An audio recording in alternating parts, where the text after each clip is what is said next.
19 membres lañu 17 yi teew nañu bi ñu teewee yi tamit la ñu fa indi mooy li nga xamante ne mooy mbaraarum kiirlaay mu Sonko ngir ñu yëkkati ko ci biir loolu ñoom 17 yi 15 yi voté nañ ko 2 yi nga xam ñoo nekk ci opposition man ak yaay Mame Albis dañoo voté non majorité bi jàllale nañ ko bi ñu paree itam amal nañ conférence des présidents boobu bi ñu ko amalee li nga xamante ne mooy date yi nga xam ne jàpp nañu ko mooy le 15 danañu amal commission des lois pour mën a taxawal commission ad hoc bi nga xamante ne fukki nit ak benn lay doon fukki nit ak benn yooyu juróom-ñett yi ci majorité bi la ñuy bokk ñaar yi ñooy bokk ci sama groupe benn bi nekk non inscrit loolu mooy li nga xamante ne am na fa le 17 la ñu war a amal plénière boo xam ne mooy ratifier li nga xamante ne taxawal nañ ko muy commission ad hoc boobu bu boobaa nag la cay topp mooy déglu ki nga xamante ne ñoom dañ ko tuumaal muy suñu collègue Ousmane Sonko loolu yi tamit yoon may na ko buy ñëw mu ànd ak avocat boo xam ne ci maanaam député lay doon wala bu fekkee amul avocat boo xam ne député la moo ànd ak député boo xamante ne mooy nekk avocat am jàppale ko loolu mooy li nga xamante ne moom lañ tënk foofu yi tamit président Moustapha Niasse ci réunion de bureau ñetti lettre la ñu indil ndax lettre ministre garde des Sceaux ministre de la justice moom la ñu indil ànd ak lettre procureur ak lettre juge d'instruction bu tribunal hors classe de Dakar ñetti lettre yooyu la boole indil ñu mais indilul ñu benn document boo xam ne nun gis nañu ko boo xamante mën nañ cee teg suñu loxo lu may ñetti lettre rek la ca lettre yi da koo liir joxuñu ko ndax dañu jàpp ne lu mel noonu su ñëw waroon naa mën a ànd ak rapport maanaam PV enquête bi nga xamante ne moom la section de recherche gendarmerie def waroon na ca ànd ndax ñoom ñett ñooñu ñëpp kenn ku ci nekk muy garde des Sceaux procureur ak juge d'instruction kenn ku ne am na ko kon normalement lu toll ni assemblée nationale waroon nañ koo mën a am pour ñu xam nun bu ñuy wax li ñuy wax fu ñu koy teg wala lii la wala laa lii rek la ñuy indil waaw asalaamaaleykum wa rahmatullah amal nañu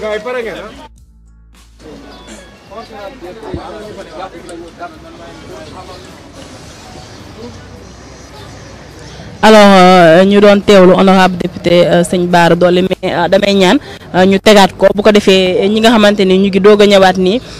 ñu mën a teewlu bu baax li nga xamante ni mooy décision yu ñu jël tey ci commission bi muy résultat yi nga xam ne ñu ngi koy xaar depuis 13h mala yi dañ koy teewluwaat rek bu ko defee ñu doog cee mën a gën a yaatal ci par rapport ak loolu mu wax noonu. dinañ ko teewluwaat nes tuut rek bu technicien bi daal di pare ngir ñu mën a taataanaat li nga xamante ni. li ñuy wax rek mooy. wote rek la ñuy def man dama waxoon ne man wote rek laay def lu ñëw ma wote ko te wote woon nañ ko ci commission yi bon bii dañ koy wote rek am na ñoo xam ne duñ wote mukk waaye am na ñoo xam ne dañuy wote faw man ñooñu ci laa bokk man lu ñëw ma wote awma lu may laaj waxoon naa ko fi daaw fekkee déwén fekkee ren député Macky Sall laa lu ñëw ma wote asalaamaaleykum wa rahmatullah. Malick Gueye député non inscrit membre du grand parti.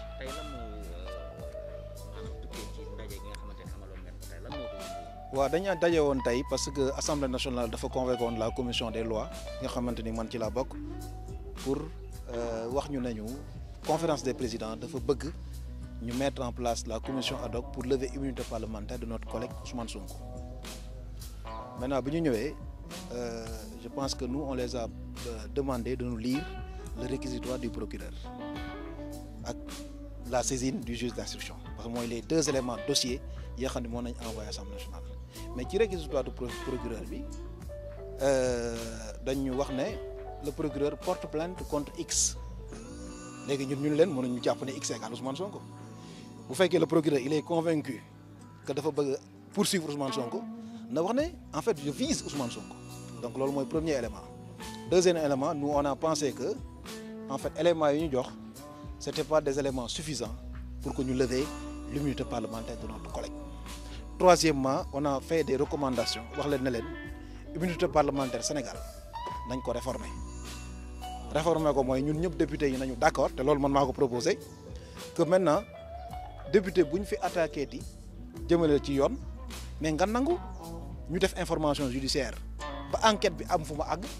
ñuy doog indi éléments yi assemblée pour ñu lever sa immunité parlementaire loolu moo am France loolu moo am fépp léegi boobaa nag député yi dañuy nangu aussi. dañuy nangu ñu rétrograder l'immunité parlementaire maanaam ñu permettre au juge mu déglu la ba nga dem ba état bu clôturer le dossier à l'information judiciaire étape boobu boo fa tolloo ba ñu war a dem tribunal bu boobaa éléments yi ñoom yi ñu yor ñu indi ko assemblée am ay éléments yu sérieux yoo xam ne da ciy basé wu pour lever immunité parlementaire u député donc loolu la ñu wax te jàpp naa ne loolu mooy li nga xamante ni maanaam mooy problème bi maanaam li ñu jàpp ñun mooy éléments yi ñu am doyul pour ñu lever l'immunité parlementaire de notre collègue loolu mooy la position des députés de l'opposition loolu mooy la position des députés non inscrits loolu mooy la position des députés du grand parti.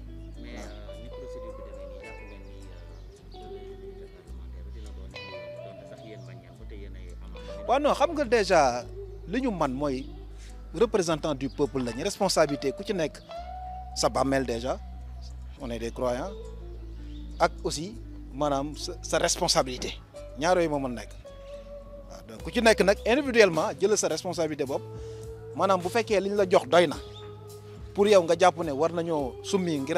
kiiraayu sunu collègue mais nga def ko mais man jàpp naa ne éléments yi ñu indi Assemblée nationale doyul pour ñu teggi immunité parlementaire sunu collègue Ousmane Sonko te dans la vie il faut jamais insulter l'avenir loolu la ko tubaab waxee ëllëg keneen mën na ñëw fii ñu war a tiñi mbiraayu kiiraayam te boobaa maanaam je veux dire li ñuy wax nii moom lañ koy waxal même bu fekkee ne Benno Bokk Yaakaar la bokk donc position bi ay position de principe la défendre ñu Ousmane Sonko waxuñu ne moo def waxuñu ne deful dañ ni éléments yi ñu indi Assemblée nationale doyul pour ñun ñu jàpp ne war nañoo lever pour le moment immunité parlementaire Ousmane Sonko voilà.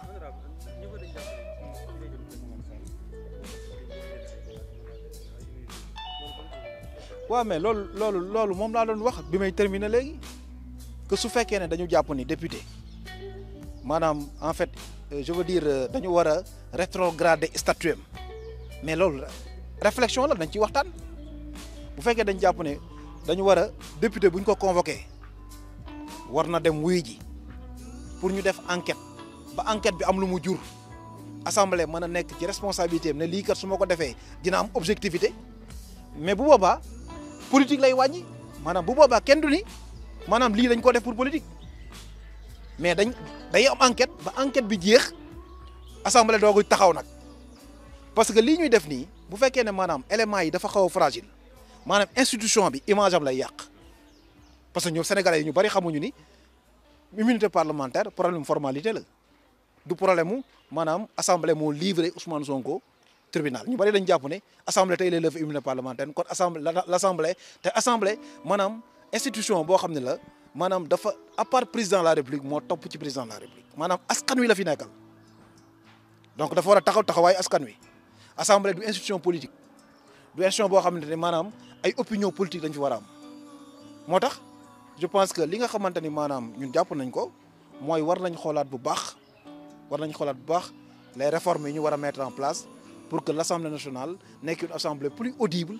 Assemblée nationale nekk assemblée nationale boo xam ne Sénégalais dañ ci amaat yaakaar nekk assemblée boo xam ne ëllëg aussi parce que buñ koy écrire ci l'histoire ñu mën a prêter le flanc man loolu laa jàpp.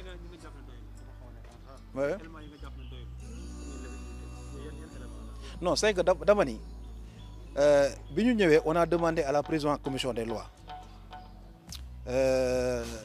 laaj ko mu liiral ñu réquisitoire procureur bi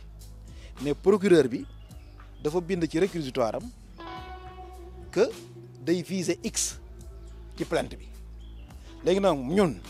ne ko ñun mënuñu jàpp ne X égale Ousmane Sonko procureur foog mu am conviction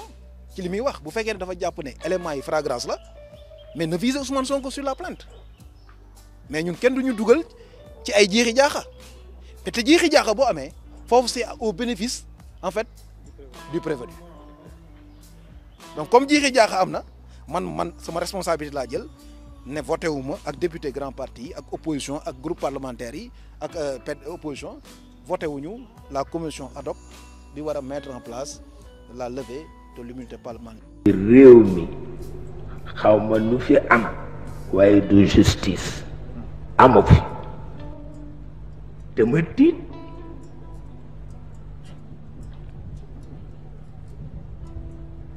dama tiit réew mu amul justice naka lañ fa dëkke man dama tiit billahi wal kitaab bi dama tiit dama xam ne du fo réew mi xaw ma nu fi am waaye du justice amu fi dama tiit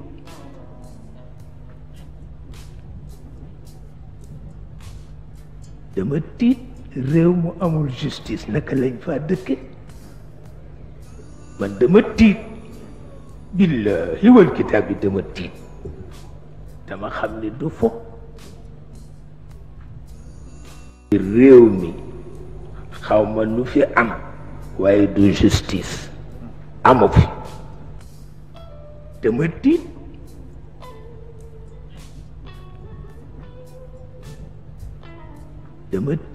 réew mu amul justice naka lañ fa dëkke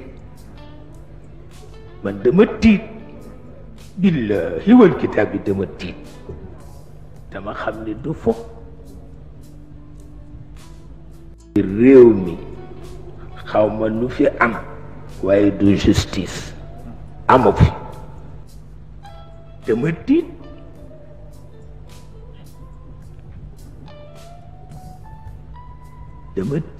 réew mu amul justice naka lañ fa dëkke man dama tiit billahi wal kitaab bi dama tiit dama xam ne du fo réew mi xaw ma nu fi am waaye du justice amu fi dama tiit